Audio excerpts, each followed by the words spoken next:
Bienvenue à la Bible en un an. Pour rester connecté, rendez-vous sur réveilquebec.com ou sur Instagram. Et maintenant, voici l'évangéliste Emmanuel Wallet.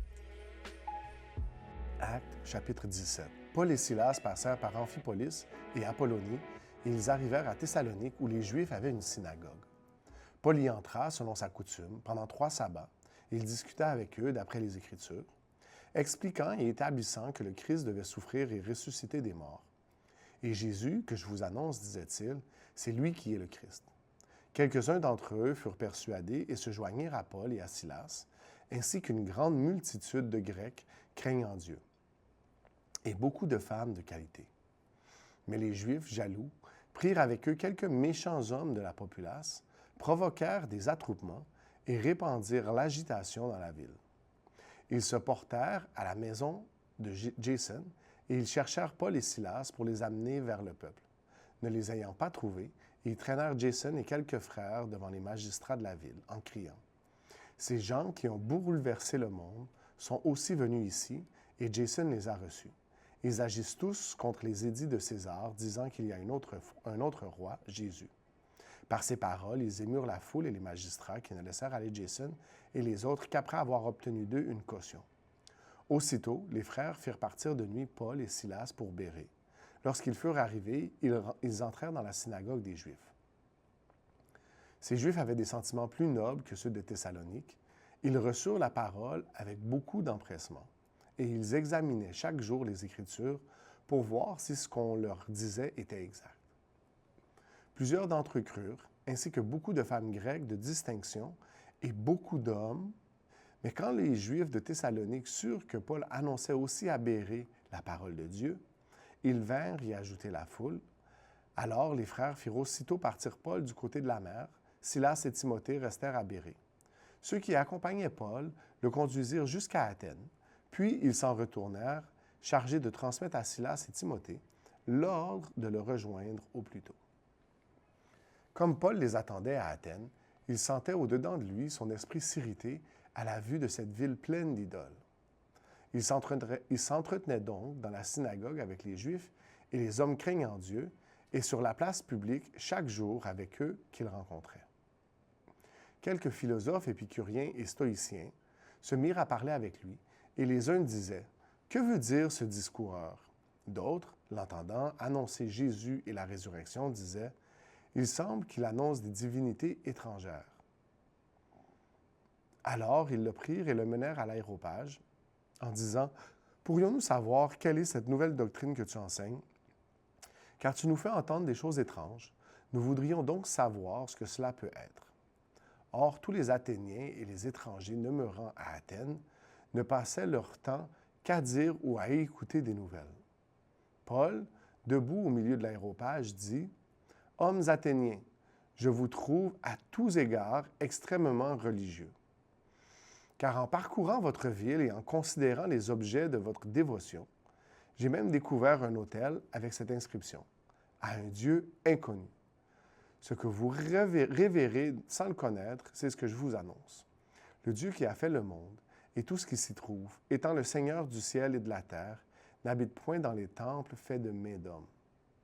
Il n'est point servi par des mains humaines, comme s'il avait besoin de quoi que ce soit, lui qui donne à tous la vie, la respiration et toutes choses. Il a fait que tous les hommes, sortis d'un seul sang, habitassent sur toute la surface de la terre, ayant déterminé la durée des temps et les bornes de leur demeure. Il a voulu qu'ils cherchassent le Seigneur et qu'ils s'efforçassent de le trouver en tâtonnant, bien qu'il ne soit pas loin de chacun de nous, car en lui nous avons la vie, le mouvement et l'être. C'est ce qu'ont dit aussi quelques-uns de vos poètes, de lui nous sommes la race.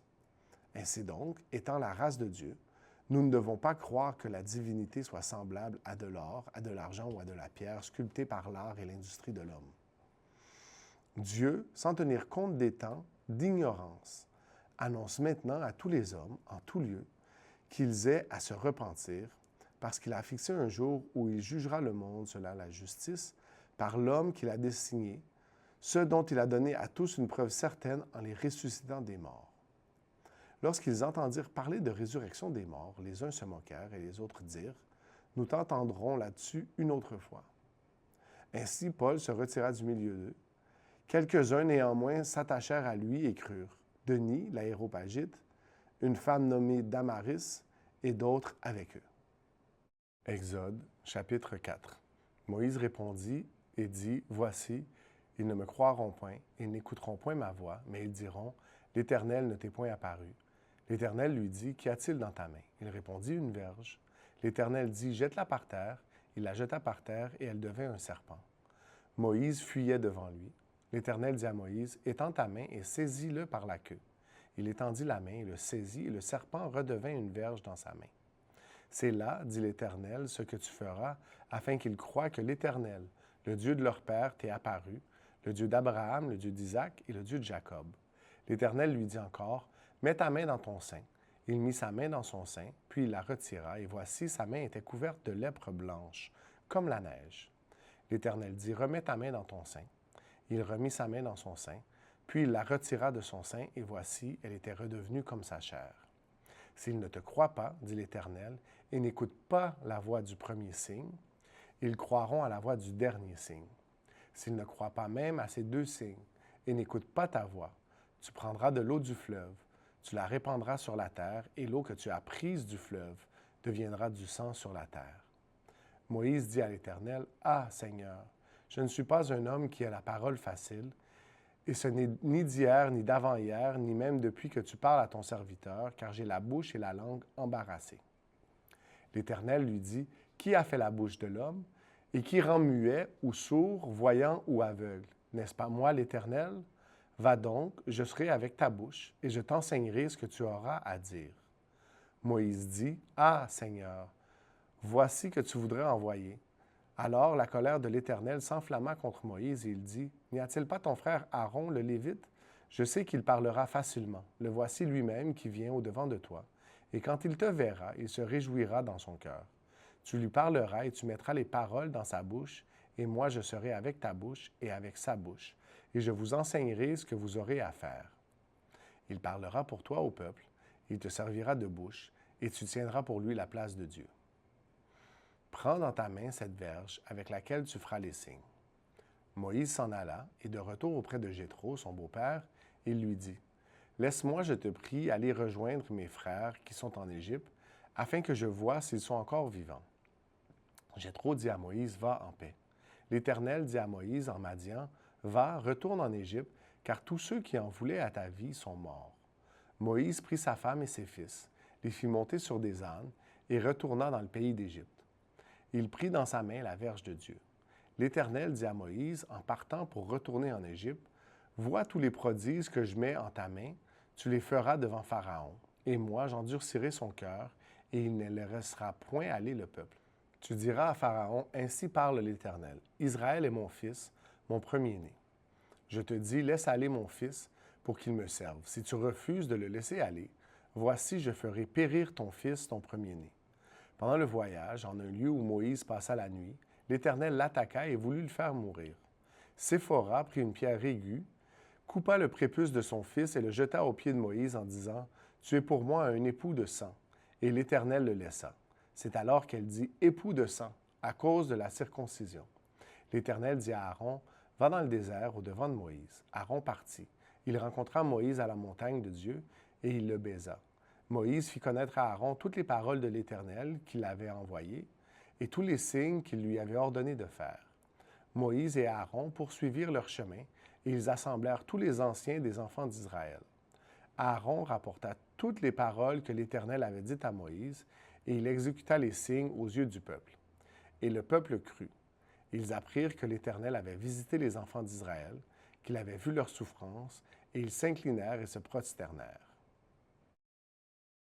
Proverbes chapitre 20, versets 1 à 12. Le vin est moqueur, les boissons fortes sont tumultueuses. Quiconque en fait excès n'est pas sage. La terreur qu'inspire le roi est comme le rugissement d'un lion. Celui qui l'irrite pèche contre lui-même. C'est une gloire pour l'homme de s'abstenir des querelles, mais tout insensé se livre à l'emportement. À cause du froid, le paresseux ne laboure pas. À la moisson, il voudrait récolter, mais il n'y a rien.